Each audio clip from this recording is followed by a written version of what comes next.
Sometimes peace does not collapse because of missiles. Sometimes it collapses because of money. As negotiations move forward, a fresh dispute it has emerged, and it involves billions of dollars.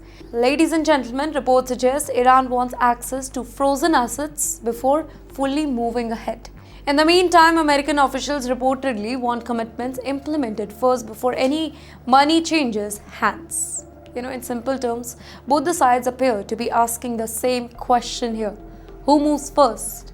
Here, Iran says trust must be demonstrated through actions. The U.S. says commitments must be honored before rewards are given here. And suddenly, the whole peace process that looked very smooth, it now faces its first major test.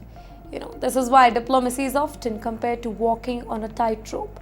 One wrong move, one misunderstanding, one disagreement, and months of negotiations can start shaking. The disagreement may seem technical here, but it goes to the heart of the relationship between the two nations. Decades of trust cannot disappear overnight, right? The world is definitely watching very, very closely. Can both sides find common ground here, or will billions of dollars become the obstacle that prevents a historic breakthrough? Because let's be honest, if this issue it is not resolved quickly, it could delay or even derail the larger agreement. And yes, as negotiations, they argue over money, somebody else is watching very carefully. And that somebody, that's Israel. Can you imagine waking up one morning and discovering that two enemies who have spent decades threatening each other, they are suddenly talking about peace?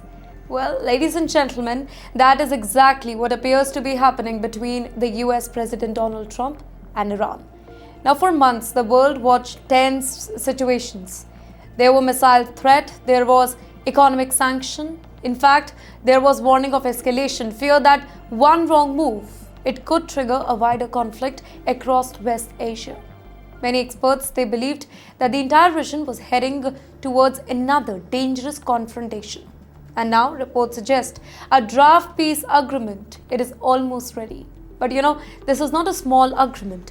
This particular deal reportedly touches everything. Iran's nuclear program, oil exports, sanctions, frozen assets, military activity, and even the future of Strait of Hormuz. Think about that for a moment here. The Strait of Hormuz, it is not just a narrow waterway on a map. It is one of the most important energy routes on the planet Earth. Nearly every major economy depends directly or maybe indirectly on the oil or the gas that moves through these waters. So whenever tensions rise there, global market reacts, fuel prices fluctuate and governments become extremely nervous. Well, according to reports, Iran may agree to fully reopen the Strait of Hormuz for global shipping. And in exchange, the U.S. may ease some restrictions and move towards lifting the sanctions here. Well, the draft reportedly also includes discussions about billions of dollars in frozen Iranian assets. Now, for years, these assets, they have remained beyond Iran's reach due to the international sanctions here. And now reports suggest that Iran could gain access to a significant portion of that money, giving a major boost to its struggling economy here. And yes, then comes the biggest issue of all, Iran's nuclear program. Well, according to reports, Iran may provide written assurance that it will not pursue the nuclear weapon and may agree to strict monitoring measures. And if that happens, it could become one of the most significant diplomatic developments in the region in years. But remember here, a draft is not a deal. And in West Asia, the hardest part begins after the agreement is announced. Because even when leaders, they shake hands, everybody around them may not agree.